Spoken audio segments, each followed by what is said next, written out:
beberapa poin penting yang perlu disampaikan dalam implementasi kurikulum Merdeka itu, ya, asesmen itu digunakan atau diterapkan untuk memberikan informasi kepada guru, ya, mengenai gaya belajar siswa. Ya, jadi pada saat akan menerapkan asesmen, guru harus mengenal betul, ya, mengenali gaya belajar tadi.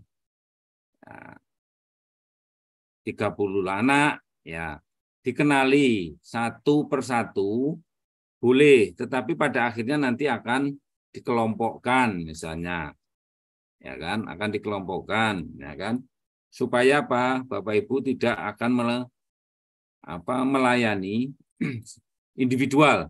Nah, jadi tidak akan melayani, tapi bisa dikelompokkan. Nah, kemudian asesmen itu digunakan untuk memberikan informasi, diterapkan untuk memberikan informasi yang lebih rinci mengenai kemajuan siswa. Ya, ini bagian penting dalam kurikulum Merdeka.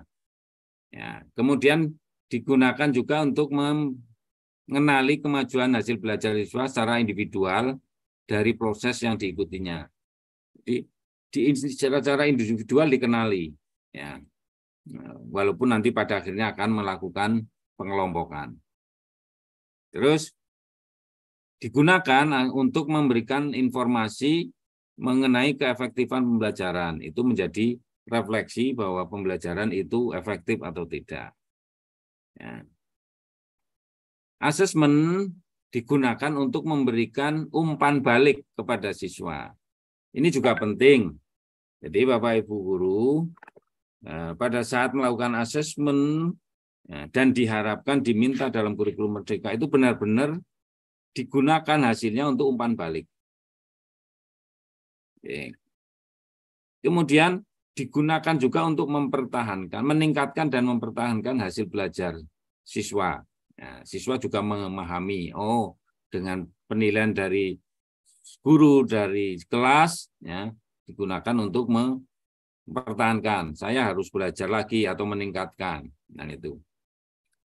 Kemudian melalui asesmen, guru dapat mengetahui potensi dan minat. Intinya, Bapak Ibu kenapa harus melakukan asesmen di kurikulum Merdeka? Bapak Ibu mengenali lebih awal kesiapan, minat, gaya belajar untuk anak.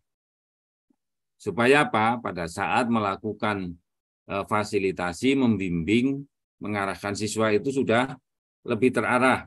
Nah, maka kalau kita sudah menerapkan di kurikulum Merdeka itu kan di situ ada asesmen awal, asesmen proses dalam pembelajaran, dan asesmen akhir.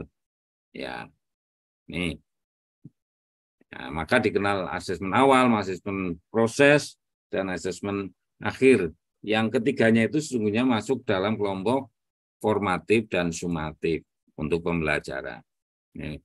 Jadi konsep asesmen itu ya tadi asesmen dalam konteks pembelajaran itu asesmen formatif dan sumatif. Konteks asesmen di luar pembelajaran atau pra pembelajaran bisa disebut asesmen diagnostik, kan gitu.